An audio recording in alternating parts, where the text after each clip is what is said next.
Hello gamers, welcome back to another episode of Solo Spelunking. And tonight I will be continuing my Star Wars series, Adventures in the Keldor sector.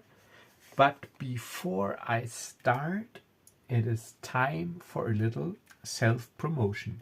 Because, first of all, I want to remind you that this weekend, or starting this weekend, until just after Black Friday, I will be having a 30% off sale on all my products on Drive-Thru RPG. So this is basically my Black Week, Black Friday sale.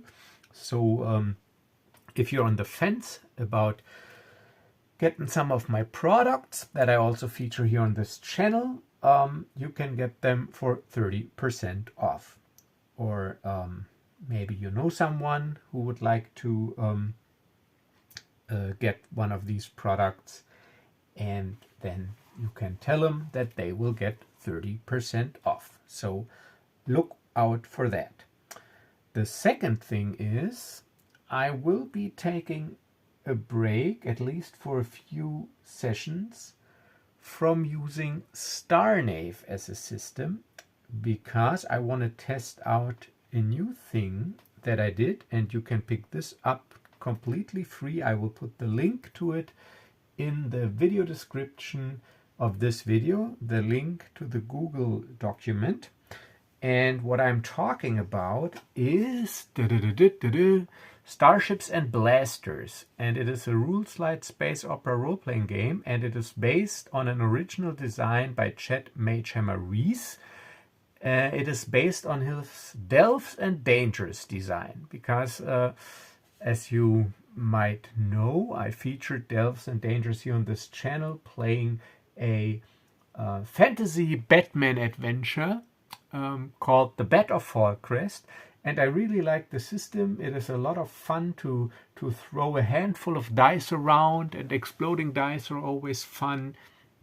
So I figured, and you know, if I like a system, I look for a way to play Star Wars with it.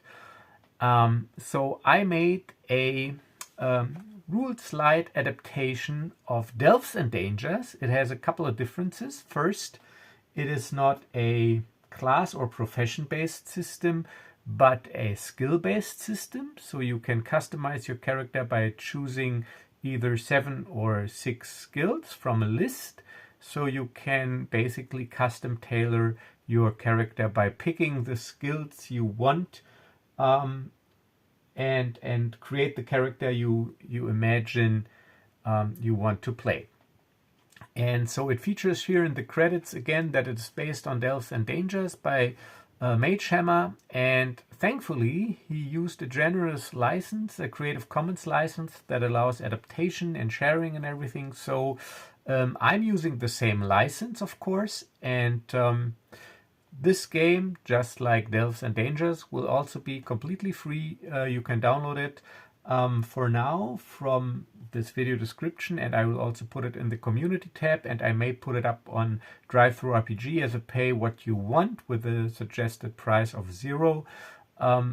But I'm not there yet because I'm still doing some minor tweaks. It is not play tested, and this is why I also want to feature it in this video and play with it the next couple of episodes.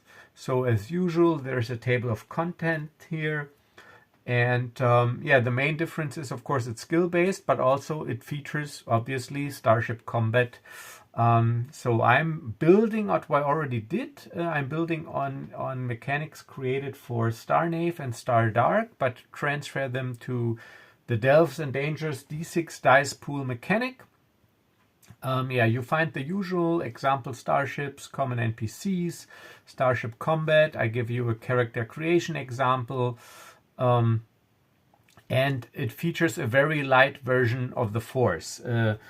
Because this is set in the classic Star Wars era where there are no Jedi or Force using characters around, at least not openly, and this assumes that the players do not necessarily play Jedi, but it features some form of subconscious and and instinctive force use for force-sensitive individuals in the form of some meta currency, and you will see how this works, because Rhya, obviously, as you know, is a force user. So, so this is a slight adaptation. She will use the force consciously, but I will use the mechanics I outlined in here. So yeah, just let me flip through here real quick. So it goes with the core mechanic, difficult levels, how to build your dice pool, how to create your character, and then it lists the different skills that you can choose, and of course a section on combat, and it has a character creation example, a small section about leveling up, some gear, the usual starship section, combat and chases, and also hyperspace travel, example starships, and common NPCs like storm commandos, obviously, and stormtroopers, imperial officers, smugglers and scoundrels, bounty hunters, thugs, and then the section about the power. So this is it. It is 51 pages, and as I said, you can get it for free, so try it out, share as you like, and yeah, have some fun with it. And thanks again, Mage Hammer, for creating Delves and Dangers and for sharing it with the community. So yeah, that's the promotional introduction. Oh, and yeah, speaking of promotion, while we're at it, I also want to remind you, let me pull up the picture here real quick. Do I have it here? I don't know. Yeah, I do. Just one second. Yeah, regarding promotions, I want to remind you that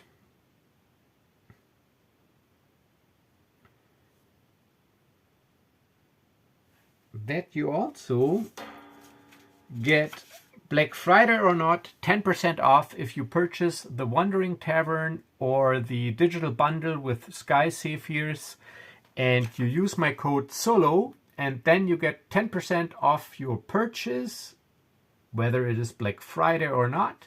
And it of course also helps the channel a little bit. So if you haven't checked this out, watch my video on it and use the code SOLO to pick it up for 10% off, and I will link this also in the description. Yeah, so but now to get started, last episode we actually were looking forward to some downtime. So we are on Velas in the Keldor sector, and it is an entertainment planet where corporates go to blow off steam. Let me get the map out here. So this is right here. And while Rhya was out doing some shopping to get ready to stay longer on board my ship, because we are a crew now, I was looking for work, trying to pick up a lucrative smuggling contract while my ship actually was undergoing repairs. And I rolled a natural 20 on my streetwise or information gathering, looking for job check. So I was offered a profitable job to transport a highly illegal and regulated drug ingredient. And I am to deliver this to a Rebel Alliance cell.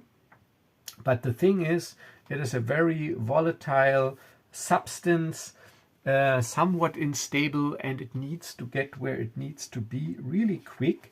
So we had to leave right away. I called Rhya, she went back to the ship, we met at the ship, and then we were heading still on Velas to some coordinates to a remote island, because if you remember the last episode, Velas is like a tropical, beautiful entertainment, relaxation planet. And then there was a little emergency because Rhya, she attempted her first landing because I'm walking her through the ropes to She's already a capable gunner, but she also needs to get this piloting thing down. So yeah, but then she rolled a natural 1 and the stabilizer blew and we were going down, and I had to step in and save the day basically with an 18 that I rolled. And we ended the episode when we arrived at the pickup location where they want to load the cargo onto our ship. And yeah, and then we need to leave. So this is where we continue. So we just landed, we opened the ramp to get out, and just for fluff and flavor, let me get a picture. Okay, so get this up here. Let's check the camera. Yeah, looks good. So we landed someplace there. So it is like a tropical island, and we landed in a small clearing, and it's sandy, nice beaches and blue water. And when we step out of the ramp, we are greeted. So we identified ourselves on approach by a Dracelian and a Rhodian. And I determined by the framework that I'm working for, or my employer is a smuggler ring, and I have to deliver the cargo to the Rebel Alliance, military. So they're greeting me. So we walk out of the ship, and Rhya, as you can see, she's put her armor back on because you never know what happens. So what? And I'm wearing my armor jacket, and yeah, I'm perceptive and aware, and keep an eye out. I have my hand slowly hovering above my blaster as we approach these guys. And the Rhodian, he goes, and actually, OOC, I don't really know if Rhodians actually have the capability to speak basic. I don't know. Or if they can just, because of their vocal cords and anatomy, speak Rhodian. I think because have I ever heard a Rhodian speak basic? Yeah, I think in the Star Wars Outlaws game, once you're done with the tutorial on the first planet, you meet this Rhodian mechanic. It's been a while since I played it, so I don't know if he speaks actually Rhodian with a basic subtitle, but I think he speaks basic. So, all right, let's say they can also speak basic, but he speaks Rhodian. So let me roll if I can understand him. And in Starships and Blasters, and I'm building also on some OpenD6 mechanics. In the old Star Wars game, there was a language skill because there was like not an exhaustive list of languages. It was just like when somebody talked to you, you had to roll, and depending on how complex and alien the language was, it was difficult to understand or converse. And so here I'm using basically the same system. So if I roll, and I think Rhodian is pretty common, but because it's a widespread race, but also a strange language. So I think it is a moderate difficulty, which means I need 3 successes using intelligence. I sadly don't have the language skill as a proficient skill, so I don't get to add my proficiency bonus. So let's see, I can roll with 2 dice, and I need 3 successes, meaning I actually need an exploding die. But you never know. No, only 1 success, 1 out of 3. So I'm like, I'm sorry, but my Rhodian is a little rusty. Do you mind switching to basic? Of course not, he goes. So you're the replacement pilot, huh? That's correct. Okay. Your ship, it looks a little banged up. Do you think you can handle it?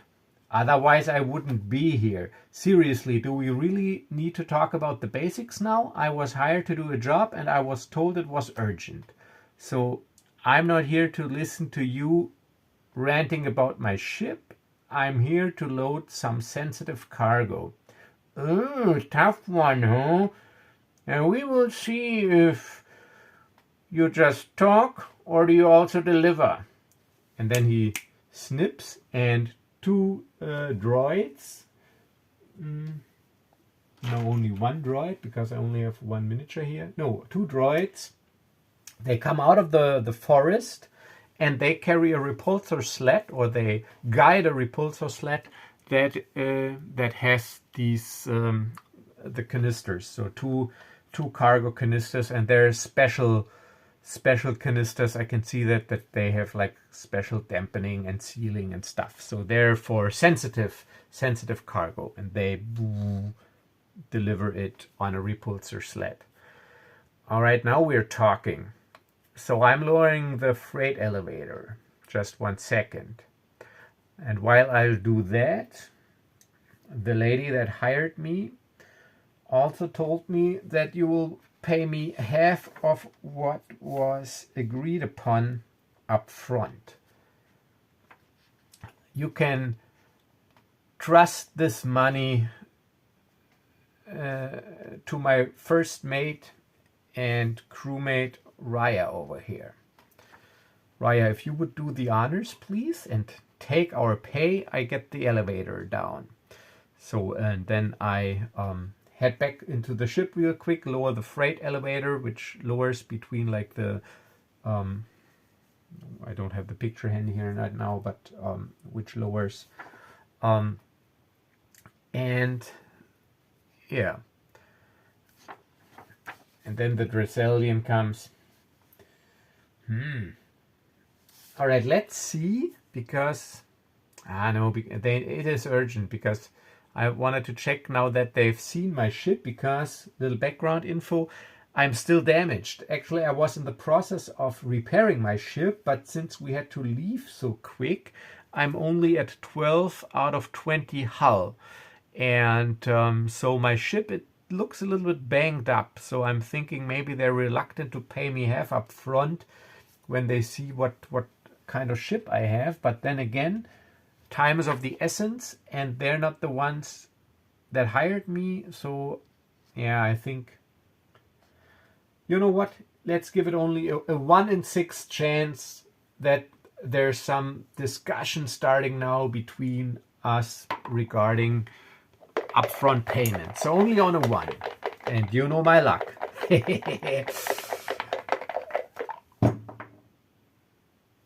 No, it's a 5. Whew. All right, so he goes, yeah, that should be it. And he hands Rhya a small stack of credit chips, and it's a total of 5,500 credits, which is what was agreed upon. And let's see, money. So I'm at 8,400 already. No, wait, did I? Yeah, I got 10,000 from. Yeah, I wanted also to improve my handling. Yeah, but I didn't yet, because we had to cut the repairs short. But let's see, have ship repaired for. Yeah, okay. It's so yeah, so I'm at 8,400 and Rhya is at 1,500, and she takes the 5,500, so she is at 7,000 if I'm not mistaken.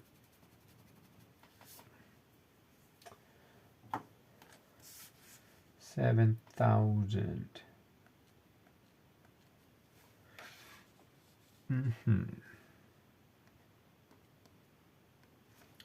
Yeah, so she takes this money. As I have lowered the freight elevator, they load the cargo into my ship. And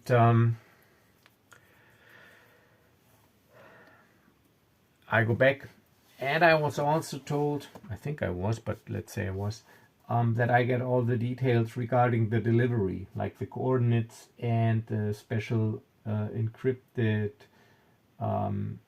code signal to identify myself. Yeah, it's all here on the data card.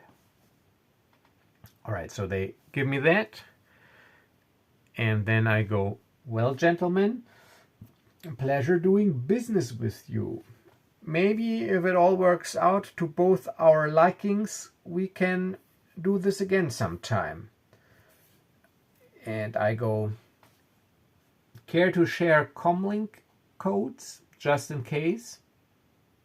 If you need a reliable smuggler in the future? Well, if you deliver this cargo and complete the contract, now the Dresselian is talking because he was the guy who paid Rhya, then you know where to find the woman that hired you, and you can work it all out with her. Yeah, all right, fair enough, will do. They disappear, and we also disappear and take off. All right, so we take off. So time for the framework again to see if something happens. So VLAS is a medium security system, and I'm using the procedure for leaving a planetary system and heading towards the edge of the gravity well to jump into hyperspace. And so it is a 2 in 6 chance for a random encounter. Let's get this out of the way because of the... So 2 in 6 chance. So on a 1 or 2 on a d6, there will be some sort of encounter. No, there's not an encounter, but now there's the but. Because I'm on a sensitive smuggling mission now, paying me 11,000, I figured that, like, it's the same like when you, like in some video games, when you take one of these missions, like there's a random chance that mission-specific encounters are generated to make it more exciting or difficult to justify the pay. So this will also be in effect, and I said it'll be like a 33% chance, so 1 or 2 on a d6. So this is different from the framework. This is mission specific. On a 1 or 2, there will be some sort of mission specific encounter happening on this part of the journey. No, also not. So we are lucky, and we arrive at the edge of the gravity well and can program the hyperdrive, which is using a predetermined route that we are doing because we are on the clock here. We need to deliver this to Lee Rock, and I have a slow ship, actually. Slow ship. Let me check. Is Lee Rock the right destination? But I think it was.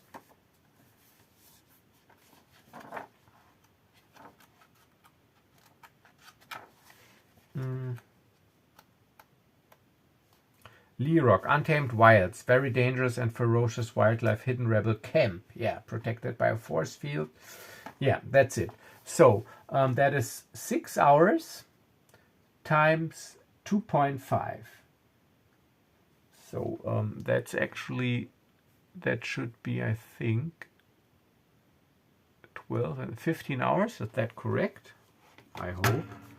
Let me check, double check.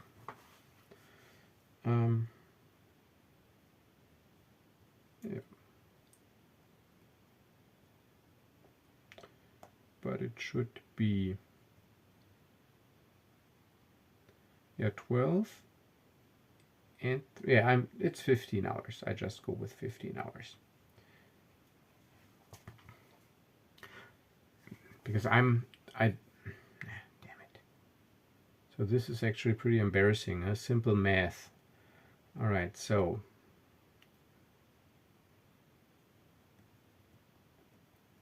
yeah, it's 15 hours. Yeah, 15 hours. Okay.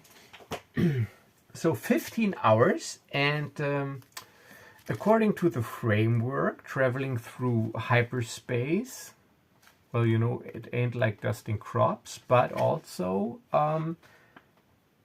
for every beginning interval of 10 hours, so this is a little bit different than in StarNav, because there it is every full 10 hours, because here the chance is lower that there's something happening. For every beginning interval of 10 hours of actual travel time, there's a 1 in 10 chance, 1 on a d10, that a random encounter occurs.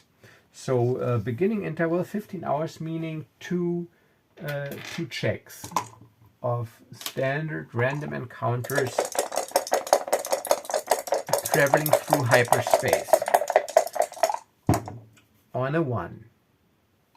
Oh, look, it's an encounter. So there's one encounter, and then you use a d8 to see what happens.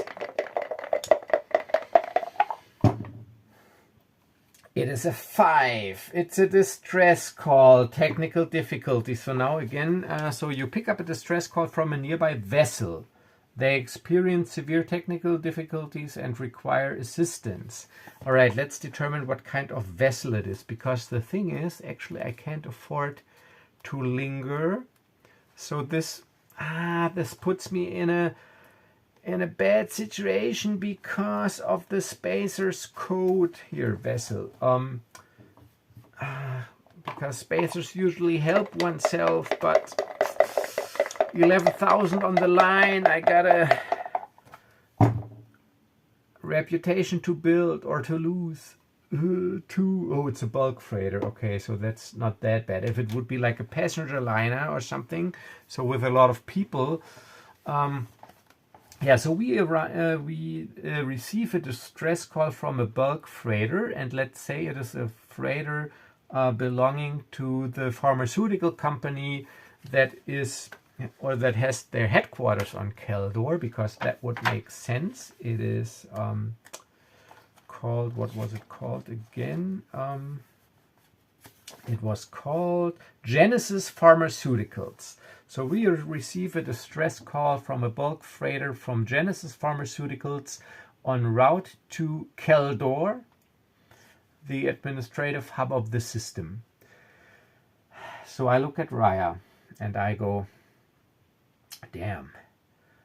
You know, actually the spacer's code, actually, it basically requires that we assist. I mean, but then again, our cargo is really time sensitive. It's a bulk freighter from a large pharmaceutical company and on a well-known route. I think we're not the only ones that have picked up this distress call. So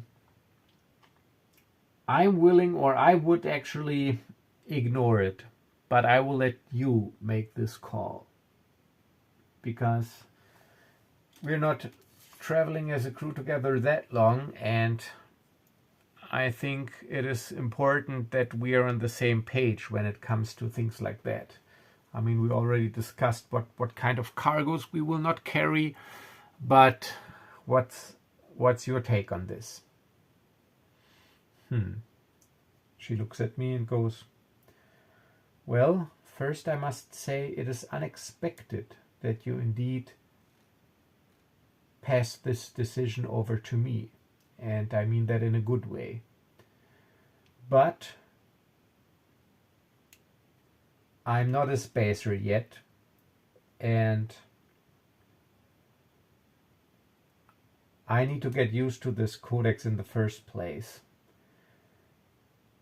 If I am to make this decision, I think you are right. They are a freighter of a large company in a populated area of space.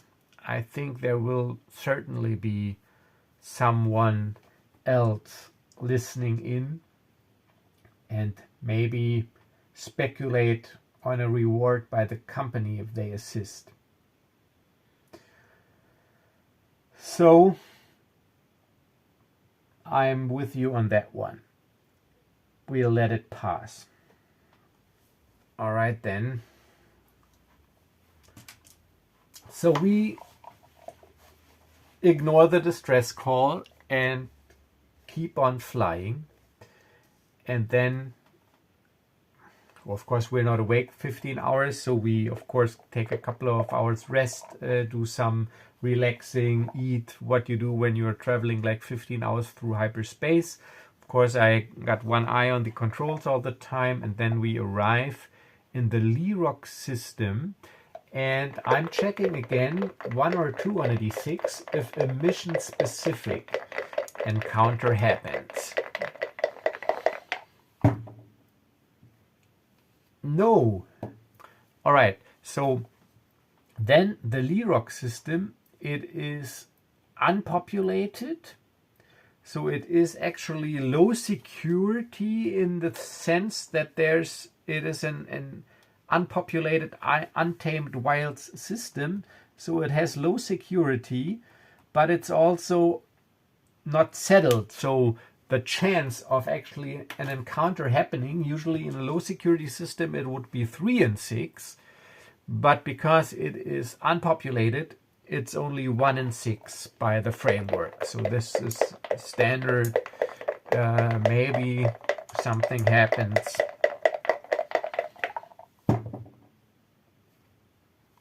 No, almost 2, but no.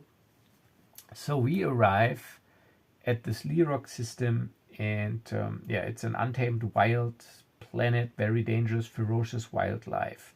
So we approach the planet. Let's see if I got a fitting picture.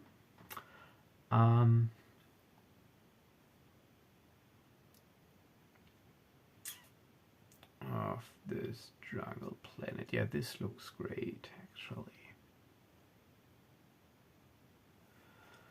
So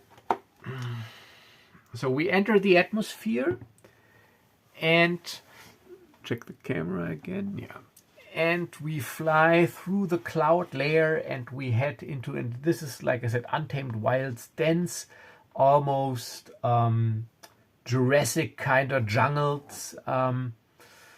Think of, I don't know, Skull Island, prehistoric jungle, dangerous creatures, and our sensors, they don't pick up any sort of tech emissions like radio signals, energy surges, whatever. So I look out of the cockpit window and I go like, actually, it's a pretty planet. But they told me it's dangerous and we should head straight for the coordinates. All right, and this is my ship. I was looking for the picture. So like the cargo holds are like here in the back, and there are also like freight elevators that can be lowered. Yeah, so we head for the coordinates, and as we get close to the coordinates, I'm transmitting this identification signal that I got, and I can then also detect a faint energy reading coming from a power generator that generates a deflector shield over a small area in the jungle. And as we approach, we are hailed. Approaching freighter. We acknowledged and checked your identification code. It all checks out. You're cleared to land at the coordinates, but be advised, there's a deflector shield and particle shield that we need to open before you can land. We can only open this shield for a short period of time. So you need to get to the edge of the energy field, then we will lower the shield for a few moments, and then you quickly need to land, and we have to re-raise the shield. Yeah, understood, but can you tell me why? I mean, there's no one around. Well, let's put it this way. the wildlife here is very special. You do not want to encounter any of it. And we also don't want to take any chances of one of these beasts getting into our complex. Okay, so that sounds indeed dangerous. You gotta tell me more about these beasts if we get to it. Yeah, we will see. All right, so we approach and we do as we are told, no problem. And they lower the shield, we land, they raise it again. So then again we get out. This time we are greeted by a Duros and a human.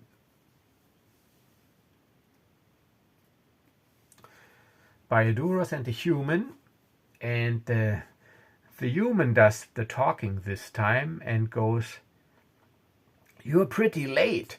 We were expecting the shipment hours ago." And then he looks at my ship.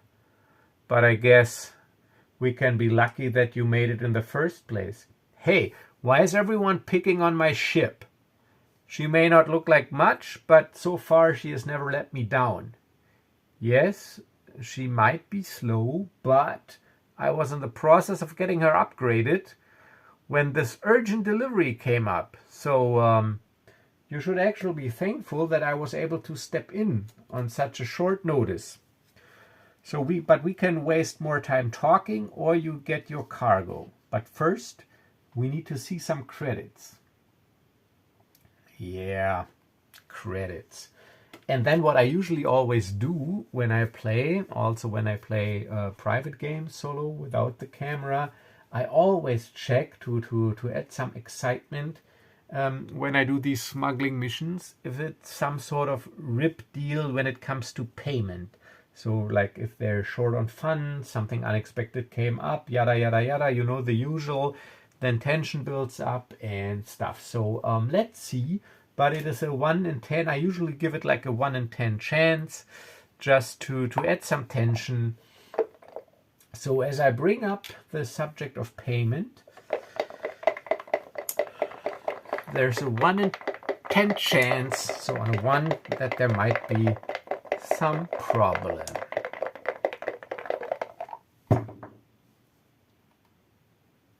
No, 3. Whew.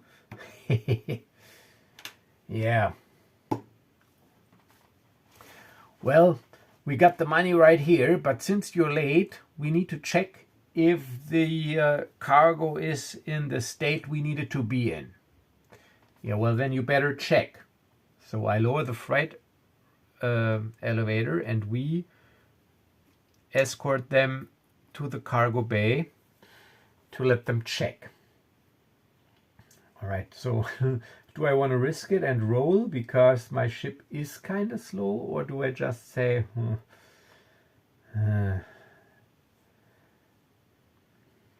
you know, I always think that I might make it too easy on myself, and that sometimes leads to me making it too hard on myself. I mean, I checked for mission-specific encounters, I checked if it's a rip deal. You know what? I roll for it if I make a roll. So on a 1, 2, 3, I roll if the cargo is in good shape, and on a 4, 5, 6, it is in good shape. Of course, I roll if it's in a good shape, but there's a 70% chance it's in a good shape. 70% chance. Oh, please, come on, 70% chance, it's in a good shape. No, it is a 79. Oh, damn it. Why do I always do these things? Really? Seriously? God damn it. Okay. But this is really a bummer now. Okay, so they're checking the cargo, and this guy, he's got some sort of utility belt, and he gets out some kind of portable scanning device, and he takes some readings. Beep, beep, beep, beep, beep, boop, boop, boop, boop. Damn it, this doesn't check out. You were too slow. The substance destabilized. Hey, listen, what do you mean too slow? I went here as fast as I could. I mean, they did a lot of dancing around with me having to travel to some island to pick up the stuff. I mean, it's not my fault. And oh, see, this is what Han Solo always says. It's not my fault. It's not my fault. I mean, I had very little time. We dropped everything to get here. So I don't care. I just loaded the cargo. I came here as fast as I could, and I delivered the cargo. As far as I'm concerned, I did my part. So if there's something wrong with the cargo, take it up with the guys you bought it from. This is not how this works. We don't pay for cargo that we can't use. We made it very clear that this delivery is of utmost importance and very sensitive. And the people we hired or bought this cargo from, they assured us that we didn't need to worry. They would have the best people on the job. Well, sometimes the best obviously isn't good enough. So listen, I don't care what you do with it, or if you do anything with it. Maybe you got scientists here that can salvage something, I don't know. But I'm not leaving here without my payment. Is that so? So what do you think? What chance do you have? It is two of you and a lot more of us. Well, I only see you two. Well, it just takes one push of the comlink button. You know that. All right. So I'm not unreasonable. You know, I mean, this didn't work out, obviously, for both of us. So I actually am willing to compromise. You pay me half of what I am owed. I leave the stuff here. You see if you can do anything with it. And we're all happy. What do you say?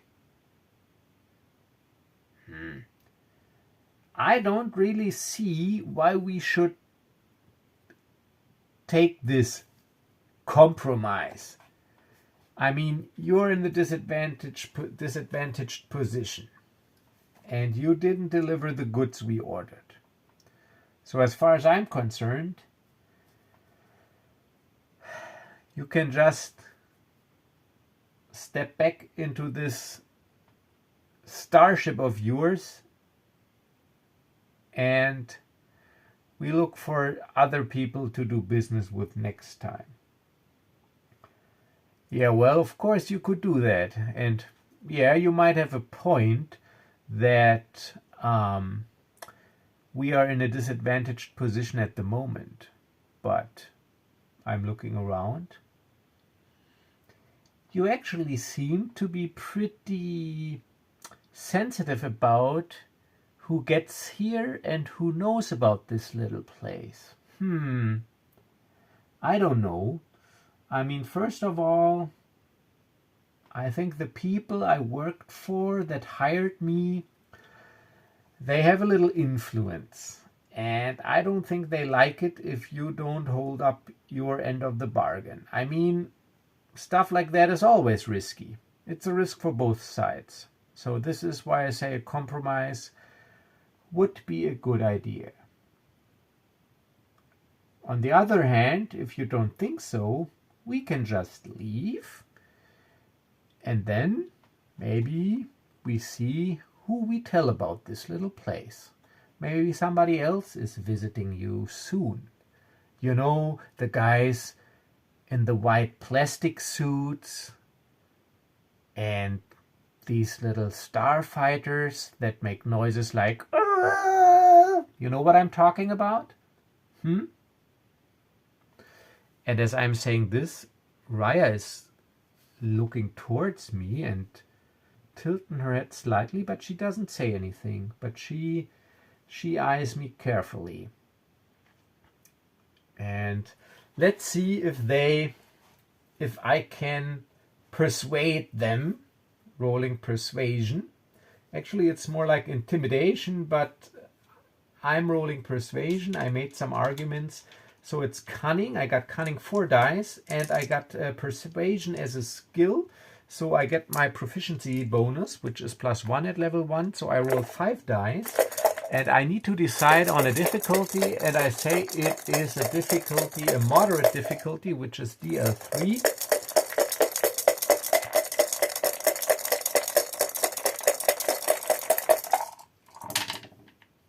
It is a DL3. So this is failure, and these are 4 successes without an exploding die. So 3 plus is a success.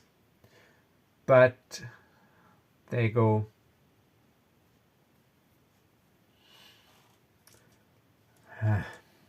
Well, of course. We don't want this to get ugly and messy for both of us. So I think you're still, so they get out 2,000 credits, which is of course a little less. So let's take these, you take these 2 credits, you leave the 2,000 credits, you leave the crates, and we're all good. And I nod, works for me. And then they hand me over 2,000 credits. I write these down. So I'm at 10,400.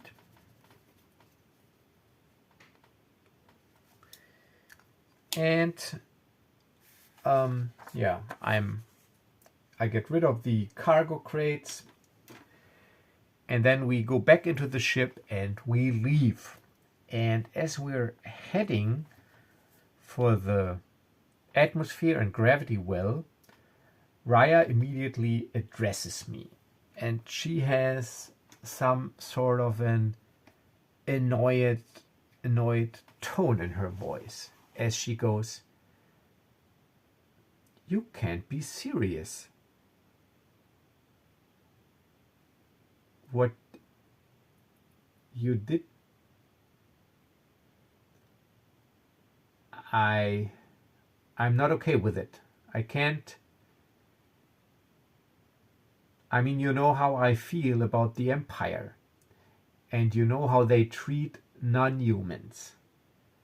And you honestly think I would be on board with it that you read out these obviously rebels, these resistance fighters to the Empire?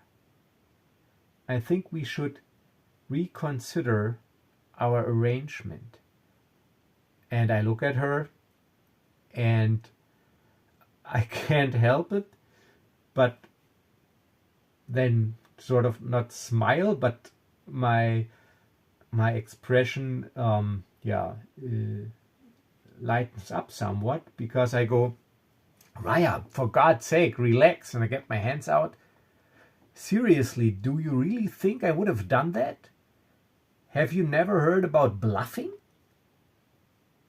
I was bluffing. I would have never, ever told the Empire about this outpost. I mean, a couple of days ago, hours, I don't know, they shot at my ship. They almost shot us to pieces. And I don't even know if they locked my transponder or not, and if I'm wanted. So far, actually, it didn't look that way. But, I mean, we were definitely in a disadvantaged position, and they didn't have any reason at all to give us anything. So I needed to come up with some sort of bluff. I mean, this is what I do.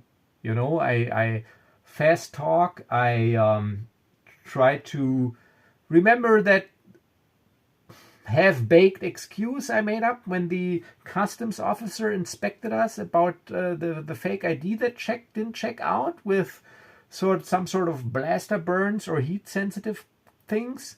No, Rhya, this was all bullshit. If they wouldn't have given us any money, I would have left. That's it. I mean, I know it was risky. It could have escalated the situation, but that's just how I tick. I mean, I'm also an opportunist. I mean, I didn't want to walk away empty-handed.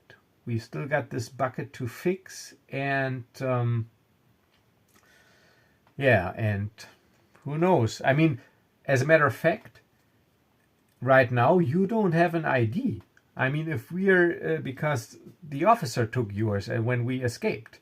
So we need to get an ID for you, and probably a good fake one. And fake IDs are expensive. I mean, this life on the edge of society, it can be expensive with an empire like that breathing down on your neck. So no, you can rest assured, I would have never ratted out these guys to the empire. Actually, I admire or I respect them for the courage they have to going up against this overwhelming foe. It was a bluff, nothing more, nothing less. I have to admit, it was a risky bluff. It could have easily escalated.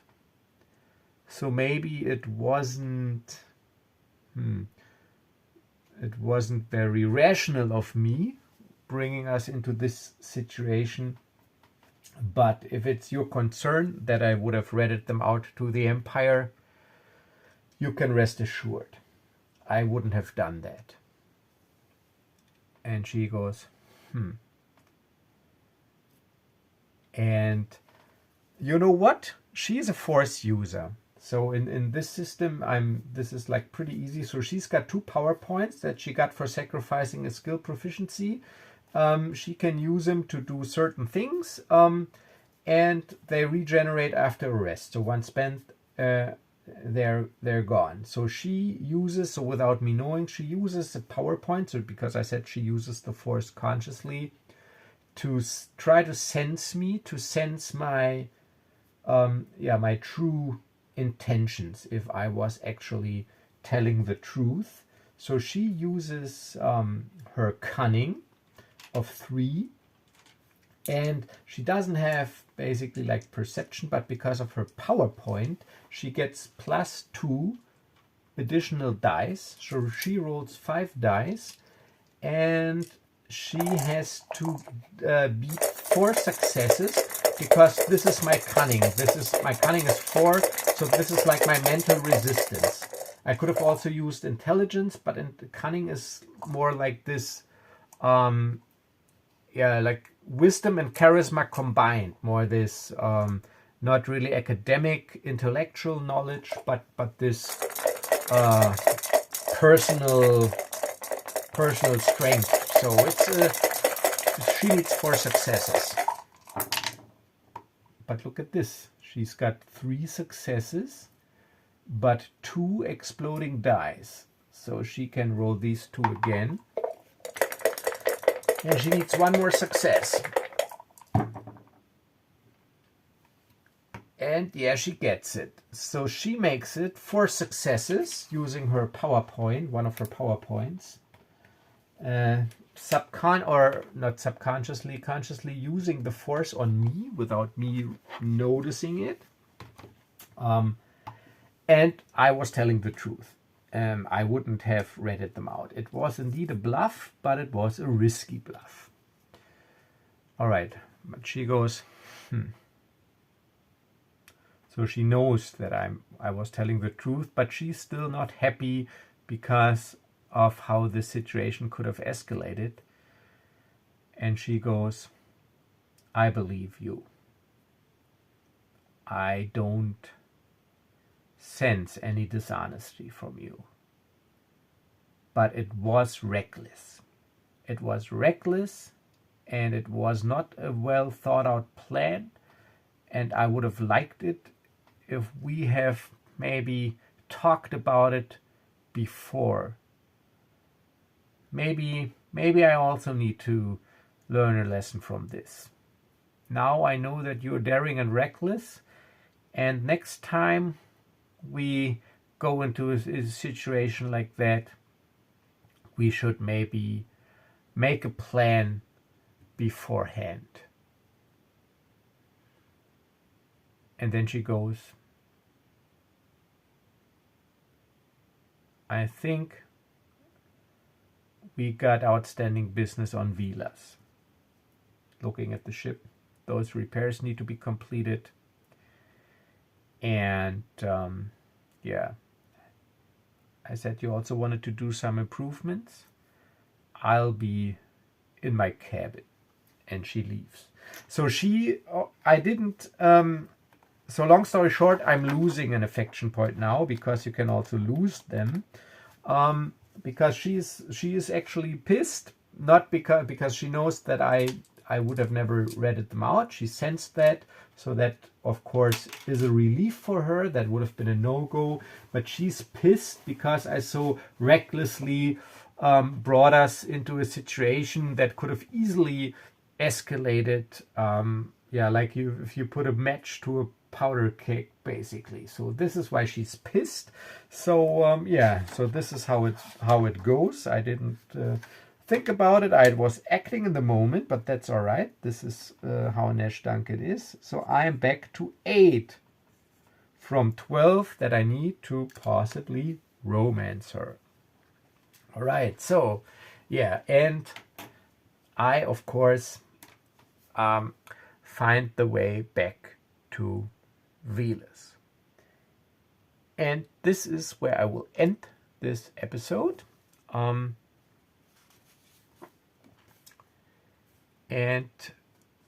yeah, I'm at 12 hull. So because there wasn't any combat or space combat or anything, I didn't really get to test out the system. So I will continue playing Starships and Blasters for a couple of sessions to get to test out some mechanics, especially how the space combat scales and everything, because theory crafting is one thing, but seeing it all in motion is another.